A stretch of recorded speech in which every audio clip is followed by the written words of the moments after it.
Alright, what's going on everybody? A couple weeks ago, the first season of Gleipnir wrapped up, and today I'll share with you my thoughts on the season as a whole. I may touch on some spoilers in this review, so if you haven't seen the show yet and you don't want to be spoiled, come back later after you've seen the entire season. I'll try not to touch on everything, but I'm just giving a fair warning. So first let me explain what Gleipnir is and the plot of the show before sharing my thoughts on the season. Gleipnir is a survival game anime adaptation of a manga written by Sun Takada. The anime adaptation was written by Shinichi Inosume, and Pine Jam worked on the series animation. Gleipnir follows the lives of two high school students, Shuichi Kaguya and Claire Aoki. Shuichi has the power to turn into a mascot costume for reasons unknown to him. This strange ability gives him super strength, enhances his sense of smell, and as he finds out, allows someone to go inside of him and combine their strength. Thanks to his powerful sense of smell, Shuichi manages to save Claire from a fire she started one night.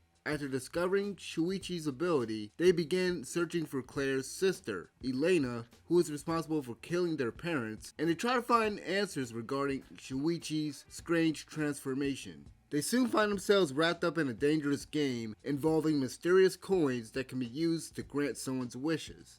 I've stated before on this channel that I'm a big fan of survival game anime like this one. Future Diary is one of my favorite shows in the subgenre, and I can appreciate that Gleipnir doesn't seem to take inspiration from that show, unlike Darwin's Game and King's Game. It doesn't seem like Takada took inspiration from Future Diary's Yunogasio when creating Claire, unlike flip-flops with Shuka Kurino from Darwin's Game. Yes, Claire is crazy just like Yuno and Shuka, but it's a different kind of crazy. Out of the three characters, I'd argue that Takada gave Claire a much more distinct personality, which is conveyed effectively through the character's dialogue, actions, and reactions. Claire was given a unique sense of humor, accompanied by an iconic smile that has an exciting, sneaky, and sinister vibe to it. In general, I think that Gleipnir's signature trait, for lack of a better word, is character smiles, similar to how JoJo's Bizarre Adventure has unique poses and One Piece has unique laughs. Aside from her sense of humor and smile, the character can come off as carefree and even cutesy at times. At other times, Claire can seem cruel, sadistic, and fearless. I'd argue that Claire doesn't have the same level of love for violence that Shuka and Yuna have, but instead she enjoys the rush of power while fighting inside Shuichi.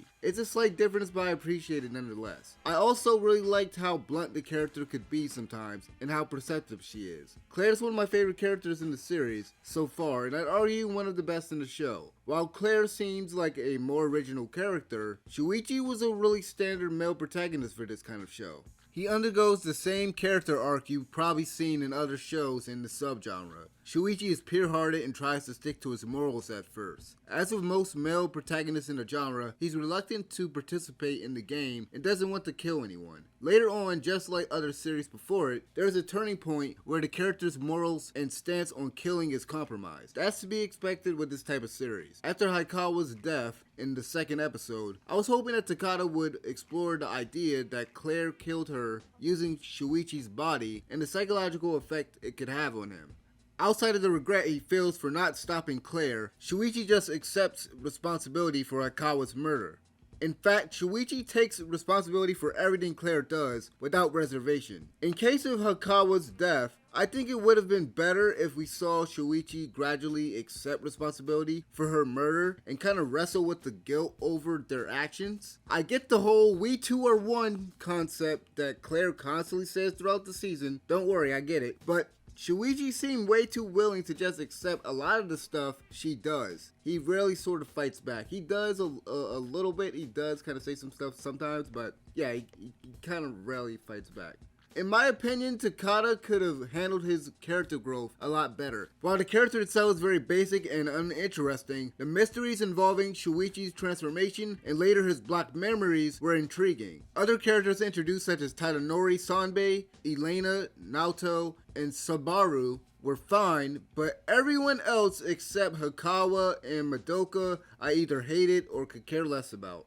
The villains Haikawa and Madoka were the only characters besides Claire that I really liked, and they had the potential to be fantastic antagonists. Killing these characters off so early, especially Haikawa, was a mistake in my opinion. Haikawa was hands down my favorite character introduced in season 1, and I wish Takada gave us more time with the character. I really like the design of her transformation and her personality. Haikawa reminded me a lot of Bakugo from My Hero Academia in that they both are profane, short-tempered, and fight ferociously. Takada only gives us brief flashbacks that explain the character's motivation for collecting coins. Haikawa was desperate to maintain her spot on the track team so that she could possibly get an athletic scholarship.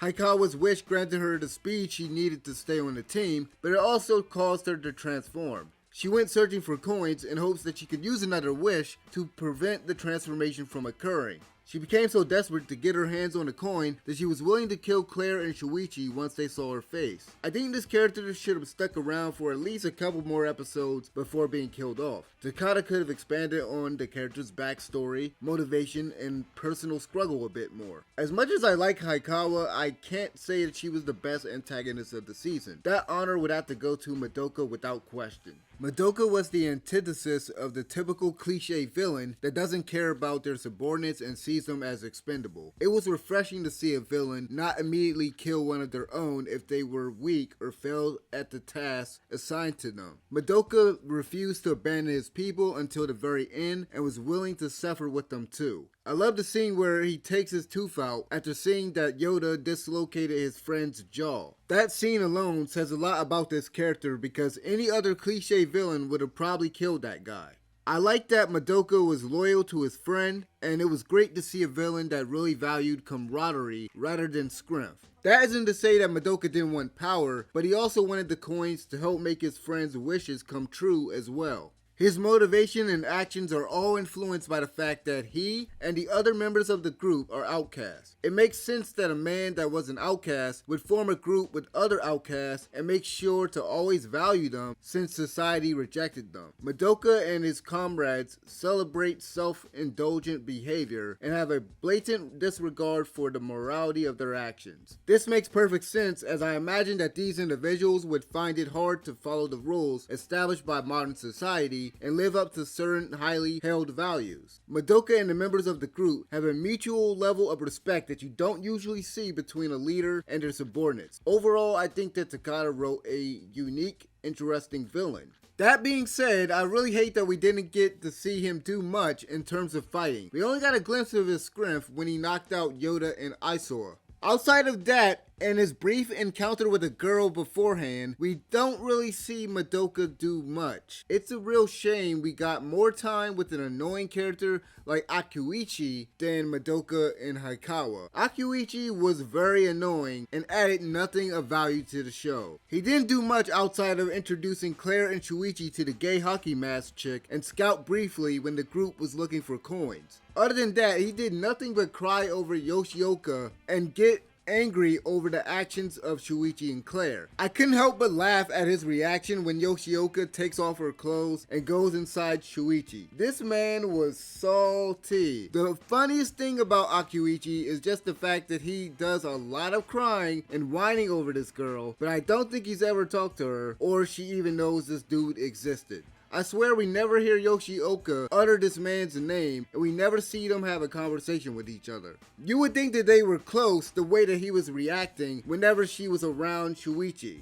Akuichi was nothing but a useless, jealous pervert with a crush, and removing him from the story and replacing him with another character probably wouldn't have changed too much. Gleipnir's story started off really good with its first 2 episodes introducing the 2 protagonists and establishing their own internal and external conflicts. The first 2 episodes were the fastest in terms of pacing, while the rest of the season felt largely uneven. Not much ground was covered from episode to episode, and a lot of time is spent setting up new characters and the next part of the plot. There are at least 3 episodes that function only to set the stage for the next part of the story and consist of characters simply reflecting on recent developments. Now let me be clear, there is nothing wrong with the show dedicating an episode or 2 to setting up the next part of the story, but when things slow down to a screeching halt constantly and it's not very engaging, these episodes can bring the show down. Due to the way that Takada structured the story, there's a lot of stop and go that for a weekly series can be detrimental to retaining its audience and hurt their perception of the series. This season spent most of its time setting up the characters and story for season 2. One prime example of this is Tadanori Sanbei, who is introduced in episode 5, but we don't see him again until the final episode of the season. A part of me feels like he could have been saved for later, but then we would have had to wait 5 episodes for another fight. Speaking of fights, Shuichi and Claire's fight against Haikawa was amazing, and it really set high expectations for the rest of the show. This was one of the best physical fights I've seen in a long time. Pine Jam outdid themselves with that one. Sadly, none of the fights after the first one was anywhere near as good as the first fight of the season. The animation in the final episode with Shuichi and Claire fighting against Elena and the Honoka looking ghost was really good too, but it lacked the same impact and brutality that made the Haikawa fight so satisfying to watch. While the Haikawa fight was the highlight of the season,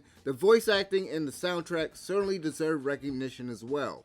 As a lot of you might already know, I prefer to watch my anime in English, and I'm not a huge fan of the Japanese way of voice acting. Most of the time, I believe English voice acting quality can rival or even surpass the Japanese version, but that might not be the case here. I really hope that this series gets a dub one day because I really want to see if they can top some of the amazing voice acting in the series. Claire and Haikawa's voice actors were standouts to me. It would be hard for anyone to top Haikawa's scream when Claire crippled her, or Claire's laugh when Sanbei slices up the big green monster. The music in Gleipnir is really good too, with the exception of a few tracks, such as that awful techno dubstep crap that I heard in one episode. I really like the song that played in the background of episode 2 during the Haikawa flashback. The song really fit well with each scene. The opening and ending animation and the music was excellent as well. Voice acting and music aside, I thought that the whole fitting end theme was tackled quite well with characters like Madoka and Claire.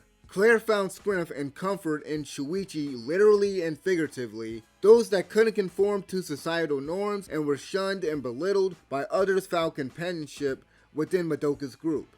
Much like how Claire's life restarted the moment she met Shuichi, Madoka truly started feeling alive and had a sense of purpose thanks to his newfound friends. Two characters introduced later in the season, Aiko and Honoka, and the events that occurred with them also tie in well with the theme for the season 2. I won't go into detail about that for the sake of not spoiling too much in this review. However, I do think that Takada dropped the ball when it came to Elena, considering how she's introduced as a girl with communication issues, but after her initial introduction, this character flaw seems to be dropped entirely. Before I close this review out, I have to briefly speak on one point of criticism I'm sure many people have with the series in general. Gleipnir relies heavily on its weirdness, shock value, and fan service to keep viewers engaged. I built up a high tolerance for fan service over the years, but even I thought the excessive nudity and scripting was too much. It feels like the show goes out of its way to cater to the people who like this sort of thing. I'll give a few examples for those of you who haven't seen the series yet.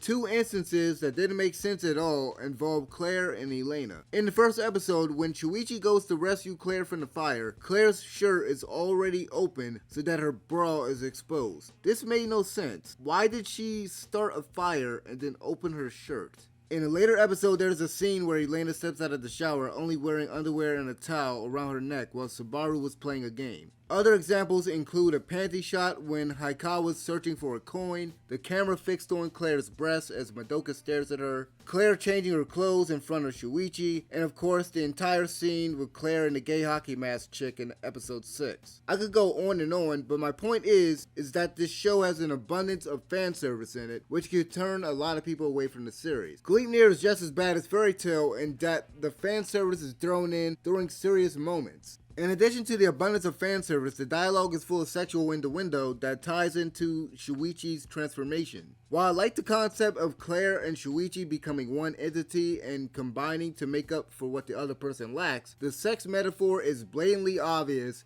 and the show continues to beat you over the head with it. Whether it's through dialogue, character actions, or reactions, the show treats the usage of Shuichi's power like performing a sexual act. I could see how this could get annoying or stale to some people.